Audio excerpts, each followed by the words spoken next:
descended from the heaven to warn them against the shedding of Hussein's blood. What a resemblance there was with the Prophet in face, features, and even mannerism.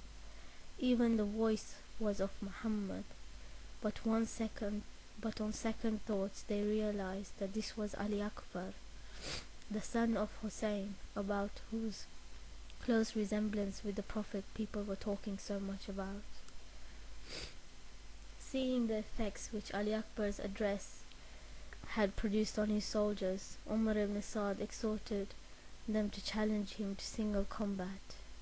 A few of them coveting the honor and rewards they would get if they overpowered and killed this brave son of Hussein, emaciated by 3 days of hunger and thirst, came forward to challenge him. One by one he met them in a battle, gave them a taste of his skill and expertise in fighting, and flung them from their horseback to meet the doom they so much deserved. Now it was his turn to challenge the warriors of Yazid to come forward. Seeing that in spite of his hindrance he was capable of displaying valor and battlecraft, for which his grandfather Ali alayhi had acquired name and fame, and which had struck terror into the hearts of the enemies of Islam, none dared to come forward. Ali Akbar had received several gaping wounds in the course of his victorious single combats.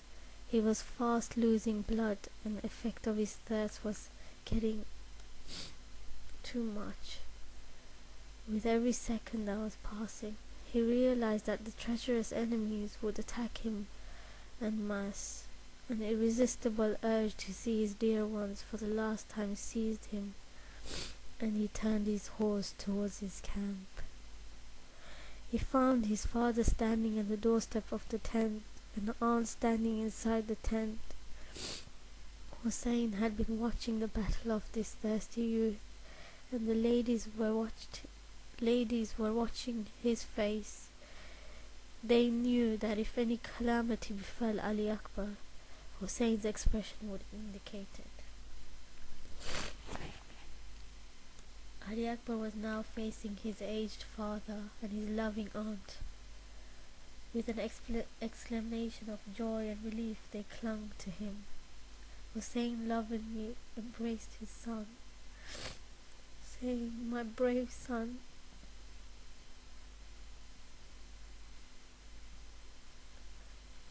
the gallantry you how displayed today reminded me of the battles of my reverend father Ali." Ali Akbar, with his head bent, replied, "Father, thirst is killing me because my wounds have added to its effect. It is usual to ask for rewards from parents for celebrating victories in a single combat, and I would have asked for a cup of refreshing water from you. But alas, I know that you have not even a drop of water with which you can quench the thirst of the young children. Father, knowing this, I shall not embarrass you by asking for water. I have come only to see you and my dear ones for the last time." Ali Akbar met each and every one of his family. The second parting was so sad as the first.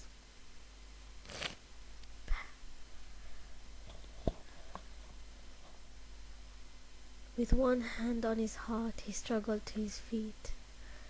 Torrential tears were flooding his eyes. He rushed in the direction from which the cry had come.